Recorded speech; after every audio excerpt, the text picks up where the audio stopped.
You wouldn't see me doing that all the time.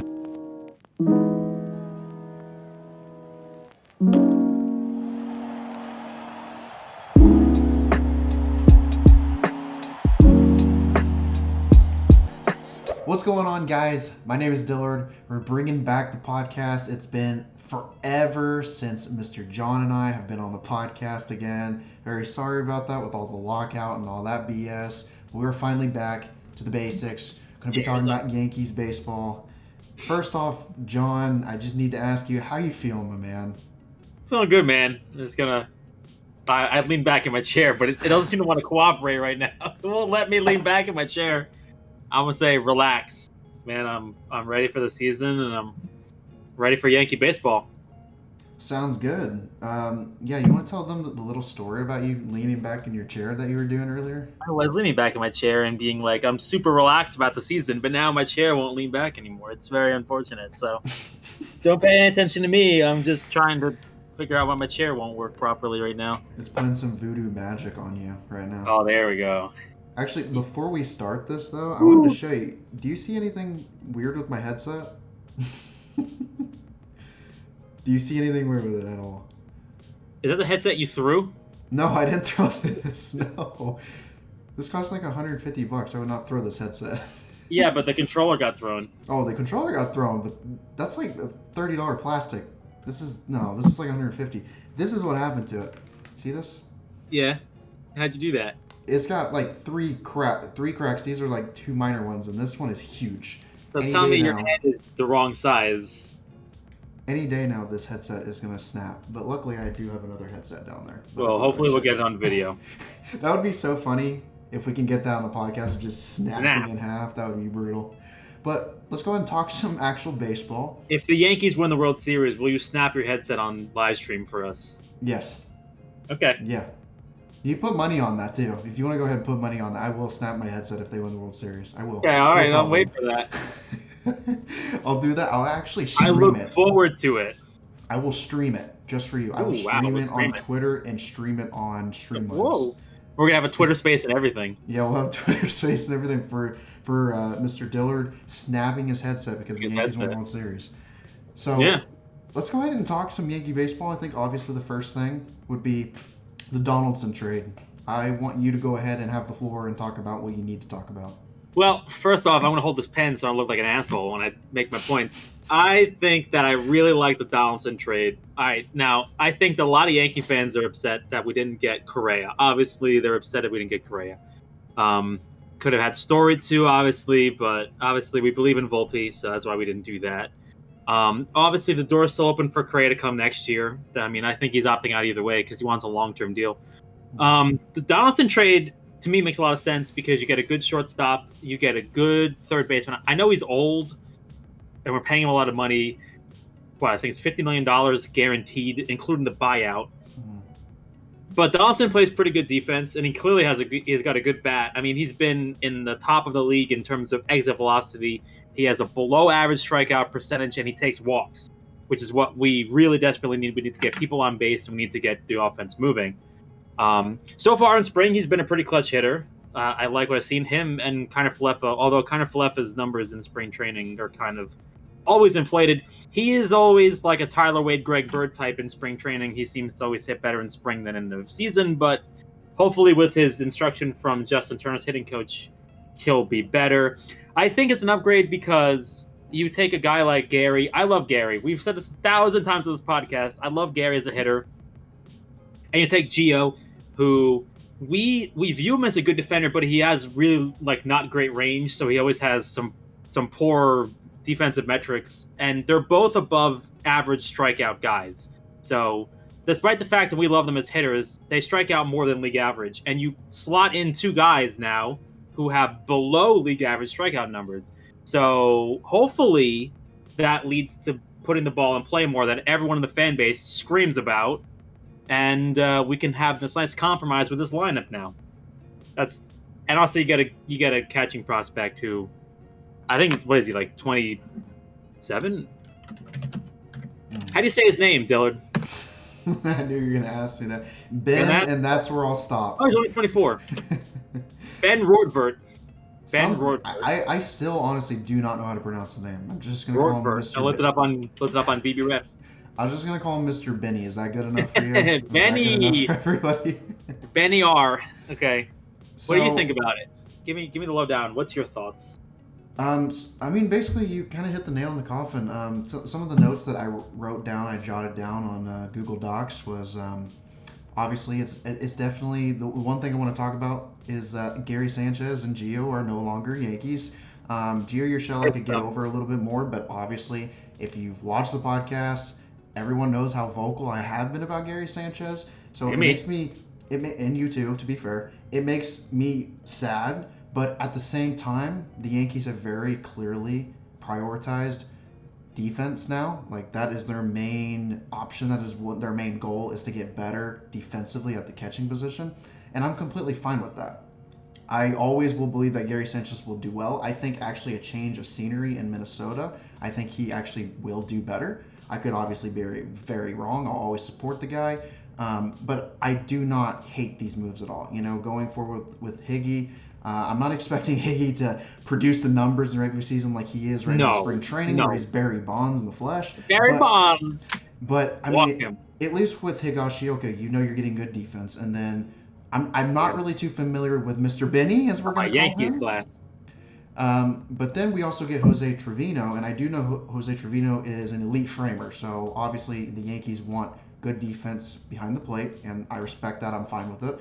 Some of the other points that I wanted to hammer is Donaldson. Yes, you pointed out the age and the contract, but I mean, career 872 OPS, career 137 WRC plus with a 44.4 F4. Guy is a seasoned veteran, very good hitter. Just to list some StatCast profile stuff for people who don't know, you were looking that up earlier. Yeah, I wrote all of this down. So a 99th percentile for average exit velocity, 93rd percentile for max exit velocity, 95th percentile for hard hit percentage, 95th percentile for barrel percentage, and 94th percentile for BB percentage. So he walks a lot. He's elite at getting on base, walks a lot, hits the ball extremely hard, which is what you always want to do. You always want to hit the ball hard and lift the ball, because that's going to give you the best results. I mean, if you go on a simple search of Fangraphs, you will see the difference, the dramatic difference, when somebody hits a ball into the dirt compared to if they lift the ball straight up in the air like a fly ball, or if they level it out and line it out. The numbers are dramatically better when you hit a line drive or fly ball opposed to a grounder. So obviously, when I see things like hard hit percentage he's very high on that list, I'm very happy about that, because you know how vocal I've been forever about guys who can hit the ball hard. Always. I think every single day on Twitter you post that. Every single day on Twitter you're like, but line drive OPS, you know, when you hit the line drive, and I'm just like, every time I want to block those words on Twitter, I swear to God. You can when you're in the 99th percentile of something on StatCast, that's good, right? Mm-hmm. Yeah, that's really good. Yeah, it's 2 thumbs up. Is this okay? Because I thought he was, old and decrepit, and 47 years old, like according to Yankee fans. Now, here's something interesting. We talked about this a little bit before the podcast. Donaldson is a maniac when it comes to fastballs. I mean, he hits the heck out of fastballs. Last 3 seasons, he had a 552 slugging, 571 slugging, and a 569 slugging. He's pretty good, right? Insane. Yeah, that's pretty good. The 2 thumbs up. It's not his MVP season, but it's still pretty good for a guy who's in his mid to late 30s. That's pretty crazy. Here's some other StatCast information. 70 home runs in the last 3 seasons. But if he played for the Yankees, he would have had 82 home runs, a whole 12 more home runs with the Yankees. So definitely interesting. He definitely will benefit from the short porch and the dimensions of Yankee Stadium. And then also the last thing. Definitely not from Camden, though. No. Not. We'll probably talk about that a little bit. Not from New Camden. The what did you call it before the podcast? The Gleyber Torres. The Gleyber Torres proofing. The Gleyber Torres proofing. The Oriole killer is no longer going to be the Oriole killer. They're trying to bring back Gary Thorne. But the last thing you mentioned about Donaldson is, all right, no, you already mentioned it, but he's a good defender. 29 DRS, 28 UZR, and 8 outs above average, and his career at third base. He's a good defender. That 8 outs above average also includes a -4 season, like I think his rookie year. Mm-hmm. Like obviously wasn't that good yet, and then came around. It also includes some negative years at first, but like who's really like who's how much defense do you need at first? Honestly, I don't know. Me personally, I think you can get away with it. Mm-hmm. And then obviously Falefa, not the best hitter, but I'm more concerned about him just playing good defense. He's a good defender, so that's what you're going to get out of him. If Falefa could, I'm not expecting it, don't get me wrong, but if Falefa could even be dead average, if he could even get to that point where he's OPS. exactly a dead average hitter, I'd be thrilled. Like 100 OPS plus, call it a year. Yeah, I'm fine with that. If he plays good defense, I'd be down with that. Like if you could play like really good defense at short, and we've seen some flashes of it. Mm-hmm. We'll hopefully see more as the year goes on. I don't know. He's been playing kind of wild in spring training. He's been dropping a couple balls, mm-hmm. but I'm sure that when a real game comes around, he'll take it seriously. Mm-hmm. So some of the other things that I wanted to talk about, and we mentioned a little bit before the podcast. Do you want to talk about some of the pitchers like David McKay and Miguel Castro? Yeah, I really like the trades. I mean, you can call me crazy. I mean, obviously, McKay and Castro are both going to be gas station projects. There's no real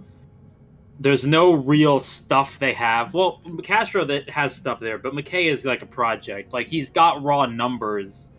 He's in the 98th percentile in curveball spin rate, and then you've got he's got an above average fastball spin rate as well, and he's a sinker baller, which is what we've been trying to get recently, which has been a massive change in our pitching philosophy. I mean, in the last couple of years, we've stacked up like Loizaga, Britton, Clay Holmes, Castro, McKay, like just all these mid to high 90 sinker ballers who are going to generate a lot of ground balls, which now, as it turns out, are massively improved defense from putting Torres at second and then putting a Gold Glover at short and then putting a former MVP at third and a Gold Glove first baseman is going to be great, in my opinion.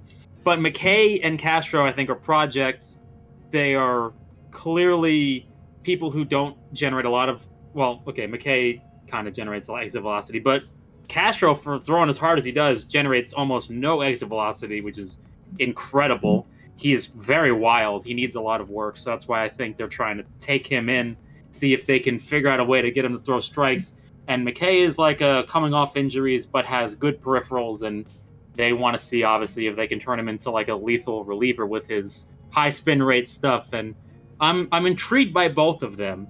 Ever since Castro was on the Orioles, I'm like sitting there like, this guy throws this nasty stuff that is unbelievable. Like the guy's slider moves like there's one video from Rob Friedman of him getting, I think, Ketel Marte to swing and fall over at the same time. It looks like he got shot by a sniper. It's just unbelievable stuff by this guy, and we'll see if he can throw strikes. It's going to be interesting. Yeah, I mean, you pretty much took everything that I was going to say. With McKay, it's 98th percentile for curve spin is absurd. The one thing that I was really looking at was hitters slugged 184, extremely low, with a 22.6 whiff percentage against his curve in 2019. So, like you said, it's all about an experiment. It's more of a project, an experiment over Castro. Numbers. Yeah. And that's kind of the thing. Like, if Matt Blake can get McKay going and he can work up his curve, can you imagine if his curve could even get better than what it is right now? Knowing that it's 98th percentile, it's nuts the possibilities he has with his curve. Well, obviously, we talk about Matt Blake like he's some kind of, he's been here for one season, but obviously we believe in him because of what we've seen so far. So hopefully it continues in a positive direction, and it wasn't just a fluke, but I believe that it's going to be interesting to watch the two of them pitch in the future. I mean, Castro's only here for 1 year, so they need to hurry with him, but I think McKay is around for a while. I don't know. I'm going to look that up. I don't think I could find a contract on him. I don't think he appeared on Spotrac. Yeah, he's on a major league contract. He was traded here because his minor league contract required him to be on a 40-man, or else he'd be allowed to move teams. So they traded him to us for the MVP of the offseason cash considerations. And so now we see on our 40-man, which is interesting because our 40-man is full. and the Yankees have not announced a move yet. There's a couple moves that could happen. I wanted to know what your opinions were on it. Obviously, there's three moves that stick out to me. Number one is, I think, the most likely, which is Steven Reyes goes on the 60-day IL. Number two is they try to trade someone, maybe Andujar. Or there's one other person I thought it was going to be traded potentially, but I forget who it is. I'm going to look it up real quick. What do you think about those two options while I look it up real quick? I'm not really too sure who I think about that, but I actually did want to ask you the possibility of trading for Frankie Montas. Is that something that you'd be interested in? I'm interested, but I think the price is too high.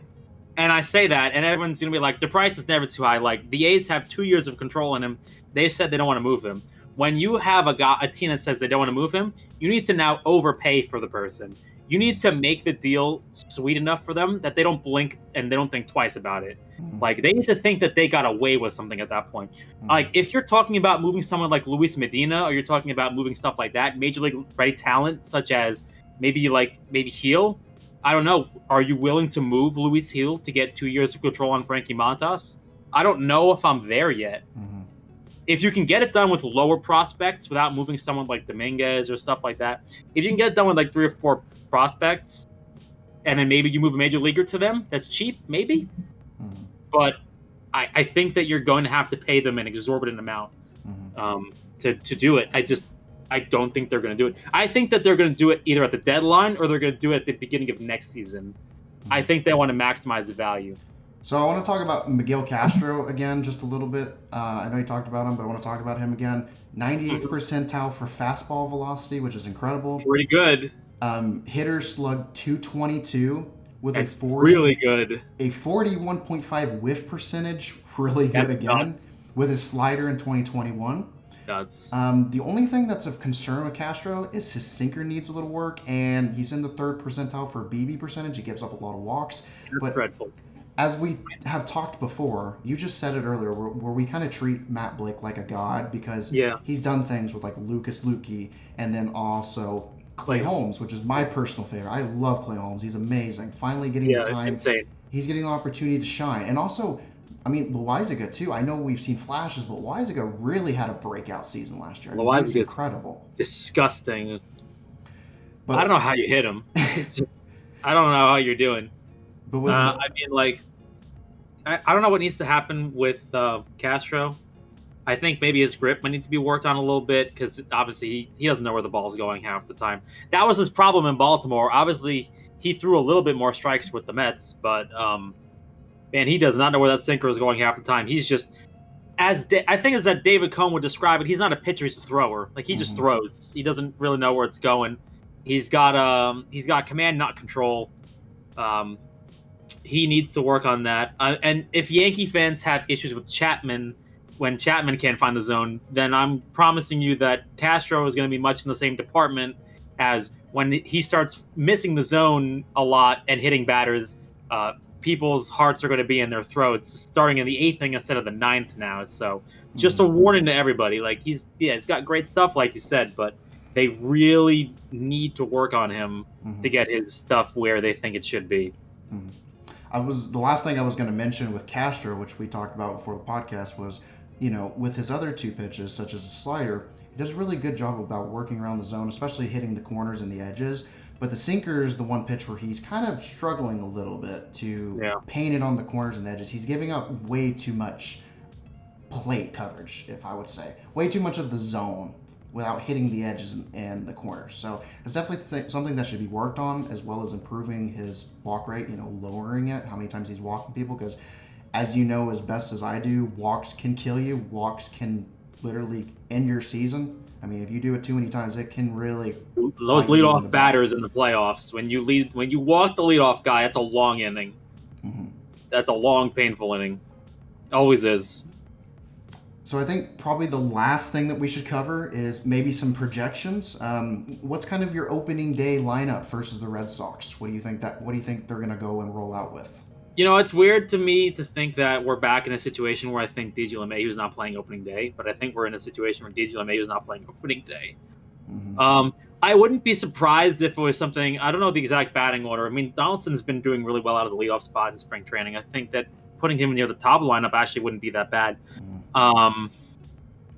Hicks, I know everybody hates Aaron Hicks at the top of the lineup, but I don't know if I could give you a batting order yet, but I think maybe Hicks in there somewhere. I'm pretty sure you would be in a situation where maybe you go like, God, do you put Judge at the 2 spot again? I mean, that's where you get the most at bats for. Maybe you go like Donaldson, Judge, and then like maybe like you throw Rizzo in there for a lefty in the middle of the righties. Like that's such a fun lineup to me. Mm-hmm. I don't know, but I could see like from around the outfield, I could see probably something along the lines of Gallo in left, Hicks in center, and Judge in right. Donaldson third, Kiner Falefa at short, Torres at second, Rizzo at first, Higashioka behind the plate, and then obviously Cole's on the mound for starting opening day, and Stanton's your DH. I think that's the way they do it from the day one, and then I think you go from there. I think the second day you might decide, well, we want to put Stanton in the field, and maybe we'll give Torres a DH day, and we'll let DJ LeMahieu play second. And then you go from there, rotating around and see who needs, maybe Donaldson needs a day off, so you put DJ at third, and then you put Torres at second. Either you give Donaldson a half a day, or you give him a full day, and you just say, okay, Stan, you get in the DH spot again. Something like that. I think that's the way they're going to do it. The interesting thing is you have a lot of options. What do you think about Marwin Gonzalez on this team? It's funny that you mentioned that because we did talk about a little bit about this before the podcast. Obviously, right now, before I talk about Gonzalez, I'll just kind of say what I think with the lineup in general. I don't have a clear-cut answer on what the specific lineup is because it's interchangeable. I mean, there's so many different. There's so many. I think the one thing that I'm very comfortable with, honestly, is I'd be more than down for having Donaldson lead off because he has such a high BB percentage and he can do damage right off the bat. I'm fine with him in the leadoff spot. He can hit the leadoff dinger, but he's going to give you a good at bat in the first spot. He's going to work the count, and he's going to find a way to either get on base or put a ball in play somewhere. I think that's really important. So, speaking of that, what do you think about Marwin Gonzalez and his role in this lineup? Do you have any ideas about where he could potentially be playing throughout the season? So, just to do the lineup real quick, Rizzo first, obviously. DJ/Glaber at second. Falefa at shortstop, which would probably change with Gonzalez. Donaldson at third. Gallo, Hicks, Judge, and Stanton in the outfield. Mostly Stanton doing DH, but I would definitely like to see Stanton play the field more. I want to see Stanton play the field, 100%. I think on a day where Gallo's playing first, you can put Stanton in the field. But to answer your question, Gonzalez, definitely an option at shortstop. But here's the interesting thing. Gonzalez has a lot of flexibility. He could definitely play the outfield. I told you about this before the pod, that it's like we don't know if Hicks is going to stay healthy. I mean, he's had problems staying healthy, and even if he's not playing, even if he does stay healthy and he needs a day off, you could always put Gonzalez in left field because he's had a history of playing left field well. You could shift Gallo to center field because Gallo can play center field, and then you just leave Judge in right field. Or if Stanton wants to play right field, if they're going to give him the shot when Judge needs a day off or Judge DHs, that's a possibility too. So there's so many options. I love that there's so much flexibility, not just with the defense, but also where you can put guys in the lineup. I mean, you can have a righty, lefty, righty, lefty. Like, there's just so much flexibility, and it makes me really happy. I can't remember the last time the Yankees have been this flexible.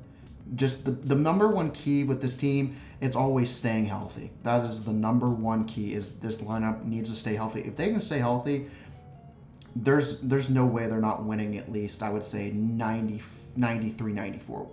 That's what I'm thinking. I'm thinking they're going to probably win 94. 95 games. If not I think more. the problem with every team is injuries. You got to stay healthy, and that's always the problem for everybody. I mean, that basically in other sports decides, like football, injuries decide your Super Bowl chances. One thing about Marwin Gonzalez playing left that intrigues me is he played left for the Astros in Houston, so he kind of has that. I don't fear playing him in Boston, for instance. Like I'm not scared of that. Like I'm scared for Clint Frazier playing left field in Boston because I know he's going to run into the wall. But I'm not scared of playing Marwin Gonzalez because he played in front of the Crawford boxes. I'm not afraid of him playing. He knows what he's doing out there in that situation. So I'm comfortable with that. And we obviously, that's like the big concern is, do they know how to play a ball off the wall in Fenway? You're never going to know until you try, right? But I have confidence that he'll be able to do that properly. Mm-hmm. Yeah. So, just to end off the video, because I think we hit enough topics. Although, we can always talk like for hours and hours, but I'm not going to make the podcast like 5 hours long. I really like the catcher moves. I think that moving to a framer base, like, you get people with stealing strikes. It was very clear and deliberate. They got rid of Gary, brought in a guy who's like top of the league, top 3 in terms of stealing strikes. Mm-hmm. As a backup, veteran backup, you've got Rortvet, your favorite player now. Mr. Benny. Who is the other guy you can't pronounce his name? Asher Wojciechowski. Yeah, Asher Wojciechowski. That's the other one. That's the other one that you can't get right. Yeah, I like the move. Obviously, we're a little late to the party, but I think it's a good idea. I think they've been very deliberate with their moves here. They went for catchers that frame better, steal strikes. They went for sinker ball pitchers. They went for infield defense, so that way they can field the ground balls instead of moving away from the high four-seam fastball guys. I think they've been very deliberate here, and they believe that this new philosophy is better, and also they've shied away from the strikeouts as much as they used to. So, all in all, I really like the moves. I mean, obviously, everybody doesn't think so, but I like what they've done. Obviously, it's not the best of what they could have done. Obviously, everyone's screaming like we could have signed Correa and we could have done this. Obviously, if you want a $400 million payroll, then fine. But hopefully, ending thoughts. Hopefully, Judge signs that contract soon, and we get underway with this season, and we have a good season. That's all I can hope for. Yeah, that's something that just wanted to briefly talk about. Is that I really, really want the Yankees to extend Aaron Judge like right now and not wait around. Yes, like, please do sign it now, contract. please. 7 years, 210 probably gets it done, in my opinion. I think. So, last but not least, what are your final projections or final thoughts about the opening day game this Thursday against the Boston Red Sox? What is your final projections for this game? I think that due to the fact that it's an opening day where there's like reduced spring training, I feel like Eovaldi's not going to go that long. So I feel like we're going to absolutely tee off on the Red Sox bullpen. Personally, I think what they need to do is they need to really work Eovaldi's pitch count. They need to really work like they used to be the Yankees of old, which was get in long counts, foul off pitches. They need to really work him and get him out of the game because the faster they get to that bullpen, the better. They need to really do that. They need to work counts, make them try as hard as they can to strike you out and, just hope that, Cole has a good game. I know everybody wants to think that, the last time he played the Red Sox, he had a terrible game. Everybody has a bad start every now and then, but, hopefully he gets off on a good foot. I mean, the spring training results looked one way, but I mean, if you looked at the statistics of what he was doing, I think that they told a different story. He had good stuff. He was just throwing all fastballs, just trying to get his pitches in. He has a new cutter now. I mean, who knows what that's going to look like? Obviously, StatCast tells us that, but I don't know what it's going to look like. I'm intrigued by that. I'm intrigued by that wrinkle. I want to see what that's like in action. So I would love to see us win this game. Got to get to the bullpen, keep runs off the board early, don't make mistakes, and beat the Red Sox and get off to the season on a good start, on a good foot.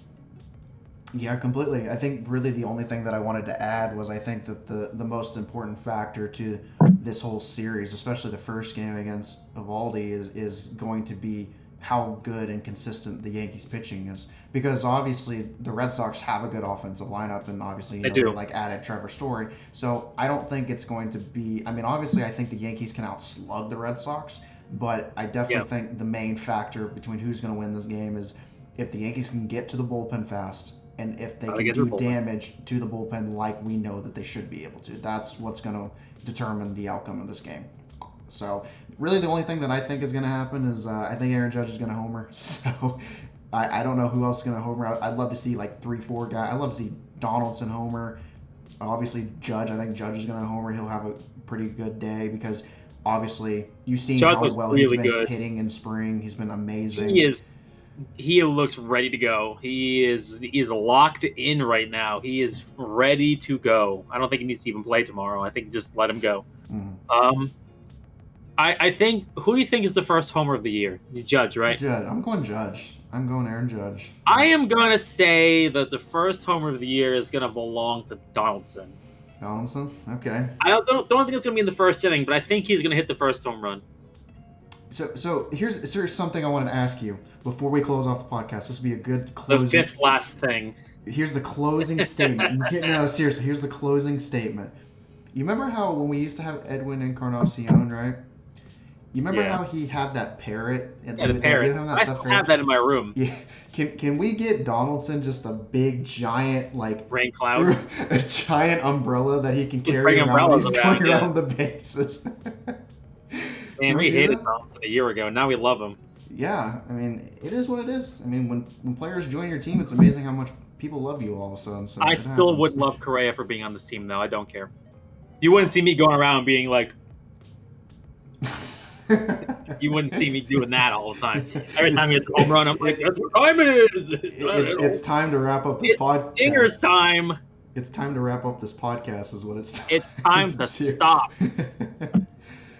All right, well, that's about it. I hope everyone enjoyed the podcast as much as we did. We always have a lot of fun doing these, and obviously we're going to do them at least once every week. I think that's going to be the plan throughout the season, if not maybe more. But if you guys did enjoy the podcast, make sure you do subscribe if you haven't already. Click the bell notification so you don't miss a video. Like, subscribe, and let us know what we can do better. And we'll see you guys next time.